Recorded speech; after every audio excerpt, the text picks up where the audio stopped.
இரங்கலுமையாக இருக்கும் மெல்லிய மாயாஜால இசை ஒலிக்கும் லூனாவின் தெரியும். அவள் படுக்கையில் உட்கார்ந்து தன் கம்பளியை உற்று பார்க்கிறாள்.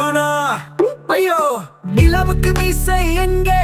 இங்கே கம்பளியிலும் இல்லை, அங்கே வானத்திலும் இல்லை. நிலா இன்று முழுக்க முழுக்க கருப்பாக இருக்கிறது.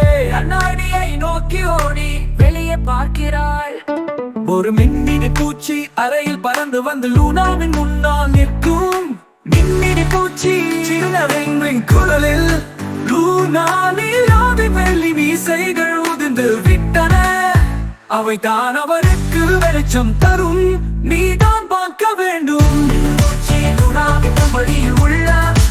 உள்ள நட்சத்திரத்தில் உட்காரும். நட்சத்திரம் ஒளி வீச தொடங்கும். துணிச்சலாக கம்பளியை தோளில் போட்டுக்கொண்டு, சரி, நான் தேடி வருகிறேன், என்னை தொடர்ந்து வாங்க. வேகமான சாகச இசை ஒலிக்கும் 3 காட்சிகள் விரைவாக மாறும். காட்சி எடுமுறை அறை. லூனா அப்பாவின் குரட்டை மேகத்தில் சிக்கிய மீசையை அவிழ்க்கிறாள்.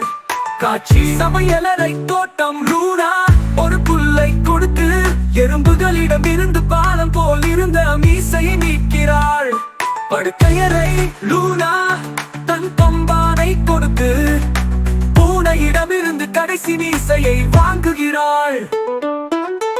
இப்போது லூனா 3 மீசைகளையும் கையில் பிடித்துக் கொண்டு